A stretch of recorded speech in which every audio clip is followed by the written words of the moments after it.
This small fishing town on the north shore of the Sea of Galilee was described in the Gospels as Jesus' base of operations. Jesus lived there. He taught in its synagogue. He healed in its streets. He called fishermen from its docks. And today, if you visit, you can stand on the same black volcanic stone that first-century feet walked on. Matthew 4:13 does not mince words. After Jesus left Nazareth, he went and settled in Capernaum. The gospel writer even calls it his own town in Matthew 9:1. More miracles, more teachings, and more named disciples are connected to Capernaum than to almost any other location in the Gospels.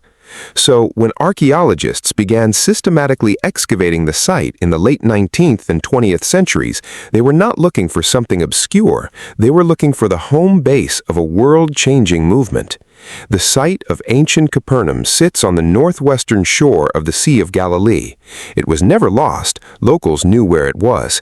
But serious scientific excavation began with the Franciscan custody of the Holy Land in the late 19th century and became extensive under the work of Virgilio Corbo and Stanislao Lofreda between 1968 and 1985.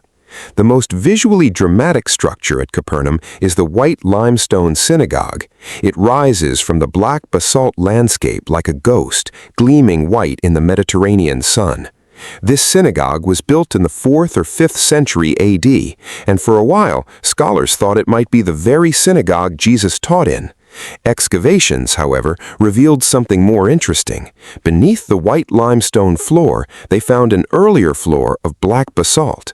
Beneath that floor, they found the walls of an older structure, a 1st century basalt foundation. This is significant.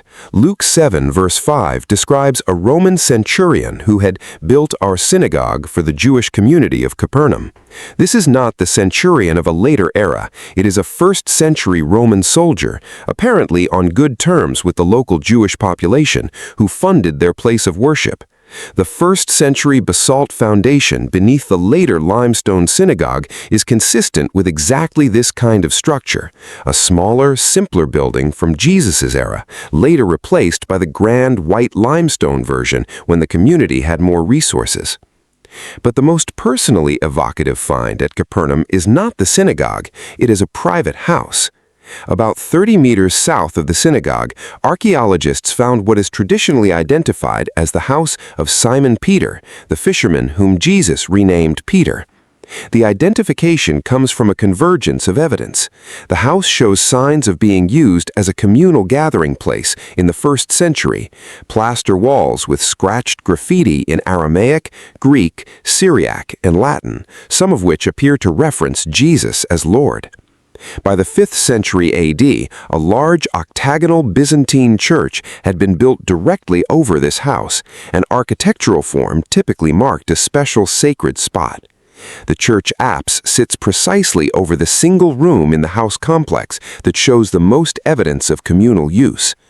Corbo and Lofreda's excavations found that this room had been replastered multiple times from the 1st century onward, consistent with a space being maintained and honored over generations. The earliest non-biblical pilgrim account to mention Peter's house is the Egeria travel diary from the late 4th century, which describes the house of the Prince of the Apostles as still standing and in use as a church. The Gospels record several specific events in Capernaum that have a particular domestic character. In Mark 1:29 through 31, Jesus heals Peter's mother-in-law of a fever in her house, the same house, by implication, where the disciples gathered. In Mark 2:1 through 12, a paralyzed man is lowered through a roof by his friends to reach Jesus. Rooftop access was common in 1st century Galilean houses. External staircases led to flat earthen roofs. You can see this architectural style still in traditional villages across the region. Capernaum was also a border town. Matthew 9 verse 9 describes Jesus seeing a tax collector named Matthew sitting in a tax booth, consistent with Capernaum's position on a trade and transit route near the boundary between the territories of Herod Antipas and Philip, where custom duties would be collected.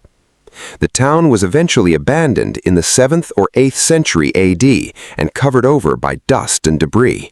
When the first serious surveys began, archaeologists found pottery, coins, and architectural remains, spanning from the 1st century BC through the Byzantine period, a snapshot of a real working community frozen in time. Capernaum is not a metaphor. It is not a theological construction. It is a site where you can step through the door of the modern Franciscan compound and stand on 2,000 years of history. The black basalt stones of a 1st century Jewish fishing town, the remains of a house that early Christians venerated, and a synagogue built on the footprint of an earlier one. The town Jesus cursed for its unbelief in Matthew 11:23 outlasted the curse by several centuries. The stones outlasted everything. Next time, the river that every biblical hero seemed to cross at the most important moment of their life.